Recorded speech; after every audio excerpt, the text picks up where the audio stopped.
Elbaf Arc, umpisa na? Bali ito na nga yung analysis video natin para sa latest chapter ng manga na chapter 1126. At para umpisahan nga itong topic natin syempre unahin na nating pag-usapan itong unang scene sa chapter na to, which is itong pagkikwento nila Oimo at Kashi patungkol sa pagtapos daw nilang umalis sa Water 7 dumiretso pala sila sa Little Garden at inaya itong sila Brogy at Dory na bumalik na sa Elbaf. Bali itong kinikwento nga na to nila Oimo at Kashi na foreshadow na ni Oda way back sa cover page ng chapter 490. Since sa cover page nga na to ipinakitang umalis na itong dalawa na to sa Water 7 at base nga sa description papunta na daw sila sa Elbaf. Sa sumunod na scene naman nakita nating nagkakasiyahan na itong buong Straw Hat Pirates at mga Giants, kung saan ipinakita ngang umiinom sila ng alak at itong alak nga na to ni-reveal na may pangalang Green Fairy. So itong Green Fairy nga na to I wonder kung isa itong foreshadowing para sa events ng paparating na Elbaf Arc, since alam naman natin na ang kabaliktaran ng Elbaf Fable.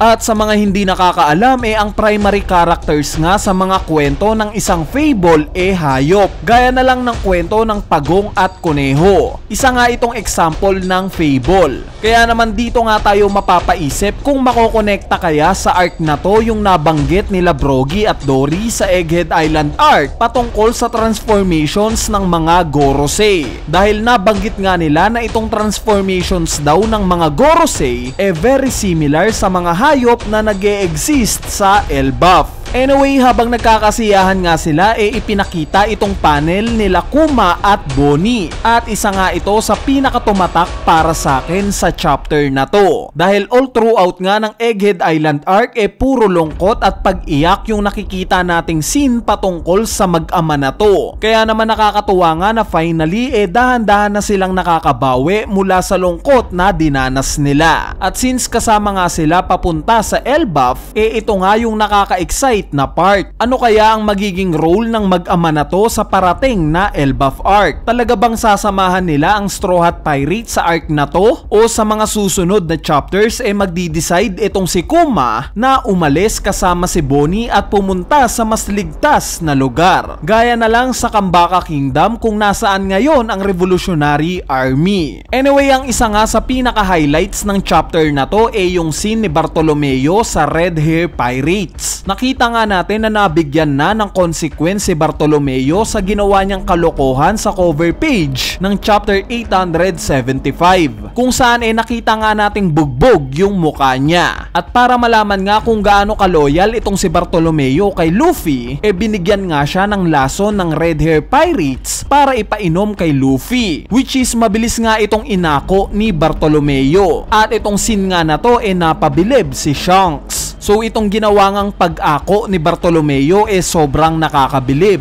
Pinatunayan nga niya sa oras na to na kahit buhay pa niya ang kapalit kaya niyang ibigay para lang kay Luffy. Sa part naman ng pagtawa ni Shanks nang malaman niya kung gaano ka-dedicated si Bartolomeo para kay Luffy nakikita ko nga itong pagtawa na to na para siyang proud daddy. Proud nga siya na merong mga taong nakapalibot ngayon kay Luffy na handang isakripisyo ang buhay nila para sa kanya. Kumbaga similar vibes ito sa scene nung una rin niyang makita itong si Ace at malaman niya na kapatid ito ni Luffy. Itong sumunod na scene naman kung saan nabanggit ni Yasop na although alyansa ng Straw Hat Pirates itong si Bartolomeo still dapat pa rin daw itong turuan ng leksyon. Dito nga natin masaseparate yung Red Hair Pirates sa Blackbeard Pirates. Yes, gaya nga ng nabanggit ni Bartolomeo sa chapter na to ruthless o walang awa ang mga emperors, which is ini-embody nga ito ng Blackbeard Pirates at Red Hair Pirates. Yung Blackbeard Pirates nga handa silang pumatay ng kahit na sino alang-alang lang sa goal nila. Umabot pa nga sa point na handang isakripisyo ni Blackbeard yung mga kasamahan niya makuha lang yung gusto niya. Pero itong Red Hair Pirates naman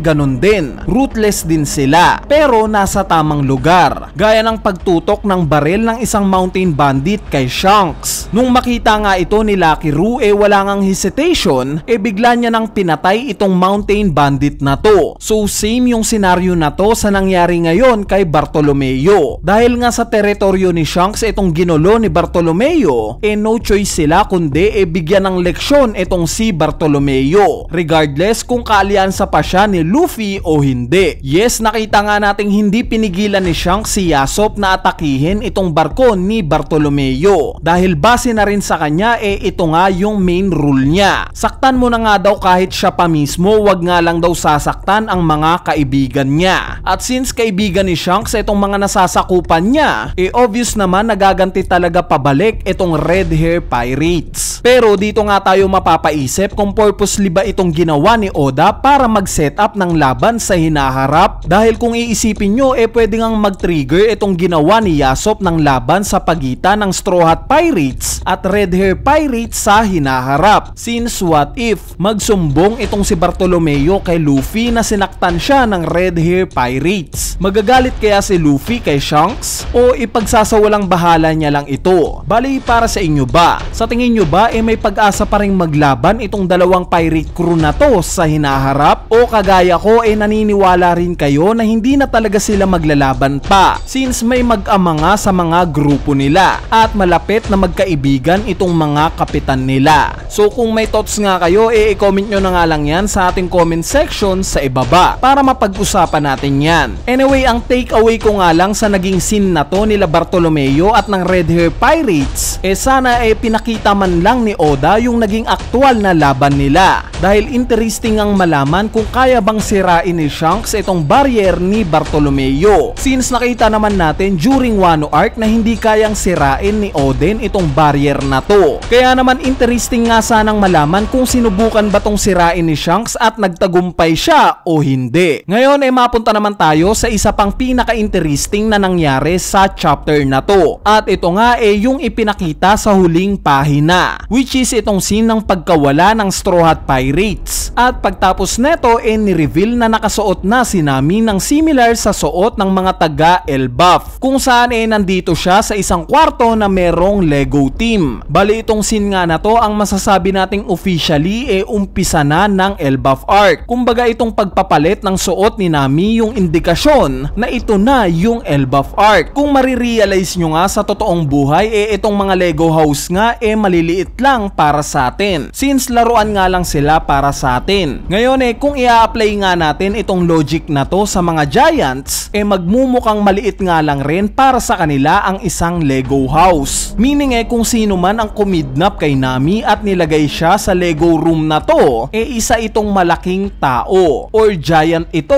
to be exact. Pero ang magiging tanong nga kung ganito yung sitwasyon, paanong nakuha itong grupo nila Nami? Paano nawala itong Thousand Sunny? Bali, dahil nga sa ine-emphasize sa chapter na to yung pagiging lasing ng lahat, at in fact nabanggit pa ni Dory na nawalan sila ng malay kakainom, I assume na ito yung oras kung saan kinidnap na itong ibang Straw Hat Pirates. So itong Elbaf arc nga nava-vibes ko na magiging similar ito sa Whole Cake Island arc. Papakitaan tayo ni Oda ng mga kakaibang twist at team, although nakafocus na yung isip natin sa isang Viking team. Ang ebidensya nga dyan itong pag-i-expose niya sa isang Lego team na kwarto. At kung maaalala nyo sa mga recent videos natin, kinumpara nga natin itong Egghead Island arc sa Zoo arc, dahil similar nga itong dalawa na to na merong companion si Joy Boy na tumalo sa mga main villain. At itong sumunod na arc nga na Whole Cake Island arc kinumpare naman natin sa Elbaf arc. Kaya naman ay assume na itong parating na Elbaf arc